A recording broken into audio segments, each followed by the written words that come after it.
नमस्कार मित्रांनो, आपण पाहत आहात जगप्रसिद्ध वेरूळ लेणं आणि जगप्रसिद्ध वेरूळ लेण्यामधील हे 10व्या क्रमांकाचं लेणं आहे।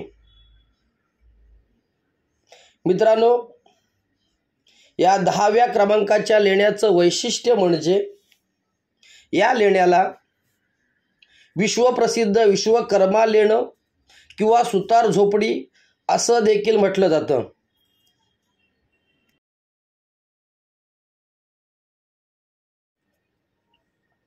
मित्रांनो, हे लेणं किरणोत्सवासाठी प्रसिद्ध आहे।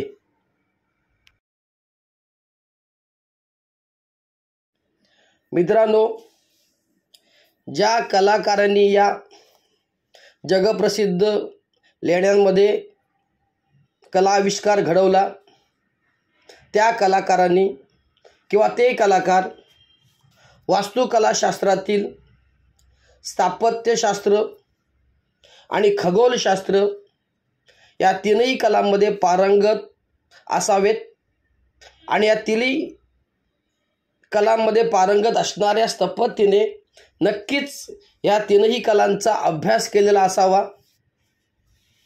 मित्रांनो, याचं कारण म्हणजे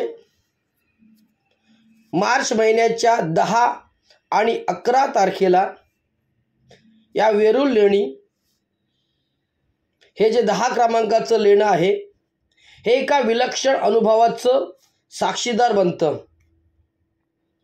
मित्रांनो, हा कालावधी उत्तरायण सुरू होण्याच्या आधीचा काळ असल्यामुळे या काळामध्ये सायंकाळच्या वेळी साधारणतः 4:10 ते 5:10 वाजण्याच्या सुमारास सूर्यकिरणं वर दिसणाऱ्या गवाक्षातून, वरच्या बाजूला हे जे तुम्हाला गवाक्ष दिसतंय या गवाक्षामधून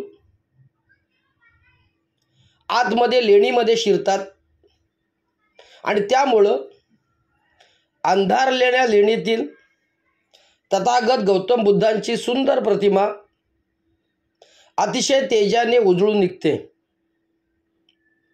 मित्रांनो, क्षणाक्षणानं सूर्याचं तेज तथागत गौतम बुद्धांच्या चेहऱ्यावर प्रकाश किरणांची उधळण करतात।